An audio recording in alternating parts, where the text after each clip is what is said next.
Radio city originals.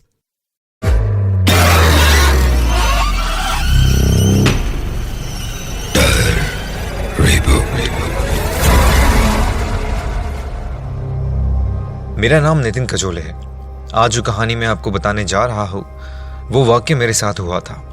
आज से कुछ 10 साल पहले की बात होगी। मैं इंजीनियरिंग के 3rd ईयर में था और उस वक्त मैं हॉस्टल में रहता था अपने दोस्तों के साथ। पुणे में इंजीनियरिंग स्टूडेंट्स के हॉस्टल में कौन कब कहाँ क्या पढ़ाई कर रहा है या फिर कर भी रहा है, ये सिर्फ वो ही बता सकता है। मैं जिस रूम पार्टनर के साथ अपना रूम शेयर कर रहा था वो बंदा टाइम टू टाइम पढ़ाई तो करता था और रात को सो भी जाता था, और मुझे रात में ही पढ़ाई करने का मन होता था। अब क्योंकि वो बंदा दिन में पढ़ाई करता था और रात में सोता था, और रात को मुझे पढ़ाई करना पसंद था, इसीलिए मुझे लाइट ऑन करके उसे परेशान करना पसंद नहीं था। तो हॉस्टल के आखिरी रूम में जाकर मैं वहां पे अकेले शांति से पढ़ाई करता था। लेकिन हाँ, ऐसा भी नहीं है कि इंजीनियरिंग के स्टूडेंट्स सिर्फ इंजीनियरिंग की ही पढ़ाई करते हो।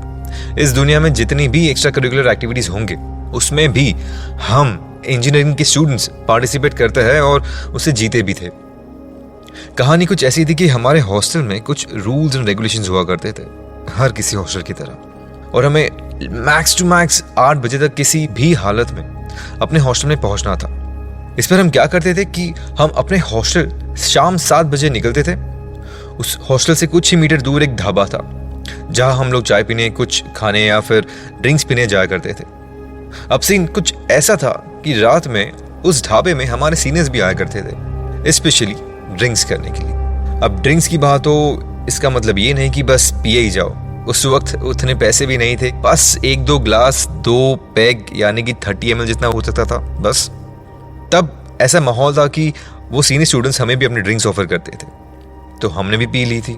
अब रोजमर्रा की बात थी कि हम बस एक ही पैक पीते थे और निकल पड़ते थे। एक दिन रोज की तरह जब हम उस ढाबे से बाहर निकल रहे थे तब हमारे सीनियर्स ने हमसे बातों ही बातों में ऐसे ही पूछ लिया कि हम कितने देर तक पढ़ाई करते थे। तो मेरे दोस्तों ने तो बता दिया, लेकिन फिर जब मेरी बारी आई तब मैंने कहा कि मेरा रूम पार्टनर दिन भर पढ़ाई करता है और रात में सोता है, वही मैं रात भर पढ़ाई करता हूँ। इस पर एक सीनियर ने मुझसे पूछा कि उसको डिस्टर्ब नहीं होता। इस पर मैंने उसे जवाब दिया कि वो 3rd फ्लोर पे जो कॉर्नर में एक रूम है ना जो खाली पड़ा रहता है, मैं वहां पे जाता हूँ ताकि मुझे कोई डिस्टर्ब ना करे और मेरे रूम पार्टनर भी आराम से सोए। मेरे इस जवाब को सुनते ही वो सब चुप हो गए। कुछ 2 मिनट के शांति के बाद उन सीनियर स्टूडेंट्स में से एक ने मुझसे पूछा कि रात में उस रूम में तुझे डर नहीं लगता क्या? इस पर मैंने भी कहा कि डरने की क्या बात है। फिर मुझे उन्होंने बताया कि जब वो सीनियर स्टूडेंट्स 1st ईयर में थे तो उस वक्त एक फाइनल ईयर के स्टूडेंट ने वहां पर फांसी लगाकर सुसाइड की थी। और बस रोंगटे खड़े हो गए, क्योंकि ऐसा कई बार लोगों ने फील किया है कि उस स्टूडेंट की आत्मा अभी भी उस रूम में भटकती है। ये सुनने के बाद ऑफ कोर्स मुझे डर लगने लगा, क्योंकि जब भी मैं उस रूम में जाकर पढ़ाई करता था तो उस रूम के दरवाजे पर मुझे खटखटाने की आवाज आया करती थी, और जब मैं दरवाजा खोलता था तो बाहर कोई भी नहीं होता था। उस दिन से लेके अभी तक मुझे लगता था कि मेरे दोस्त मुझे परेशान करते होंगे, खटखटाते होंगे, लेकिन मैं जब दरवाजा तुरंत खोलता तब मुझे वहां कोई नहीं दिखता था। लेकिन कभी कभी मुझे किसी लड़के के हंसने की आवाज भी आती थी और मैं सोचता कि वो मेरे दोस्त होंगे, लेकिन उस दिन मुझे रियलाइज हुआ कि वो मेरे दोस्त नहीं थे। मैंने उनके साथ शेयर किया कि मैंने उस रूम में क्या एक्सपीरियंस किया। इस पर लोगों ने कहा कि वो भी एक स्टूडेंट ही था, तो ज़्यादा डरने की ज़रूरत नहीं है।